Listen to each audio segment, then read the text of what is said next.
देवताओं के वाहन हमेशा शक्तिशाली होते हैं, फिर चाहे वो विष्णु जी का गरुड़ हो, शिव जी का नंदी या दुर्गा माँ का शेर। लेकिन गणपति का वाहन एक छोटा सा मूषक यानी चूहा। आखिर क्यों? यही है इस रहस्य का असली विज्ञान। शास्त्रों में मूषक हमारी नीच प्रवृत्तियों जैसे लालच, चोरी छुपे काम करने की आदत और अनियंत्रित इच्छाओं का प्रतीक माना गया है।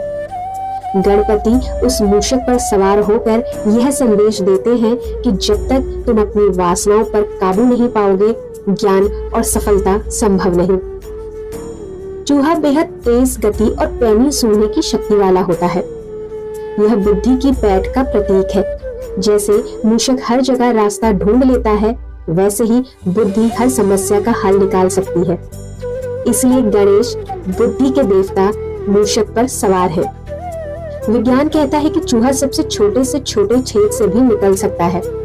इसका अर्थ है गणेश की बुद्धि सूक्ष्म से सूक्ष्म विषय को भी पकड़ लेती है।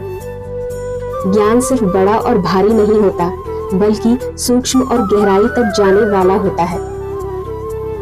प्राचीन भारत में मूषक कृषि के लिए सबसे बड़ा संकट था। गणपति को विघ्नहर्ता माना जाता है।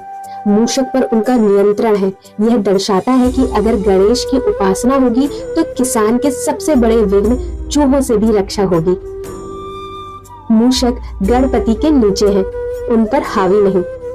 संदेश यह है कि इच्छाएं और वासनाएं होंगी, लेकिन वे तुम्हारी बुद्धि और विवेक के अधीन रहनी चाहिए, वरना जीवन उल्टा चल पड़ेगा।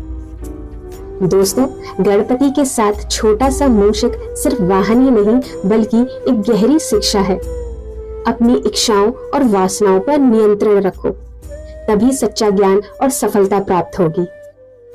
गणपति बप्पा मोरया।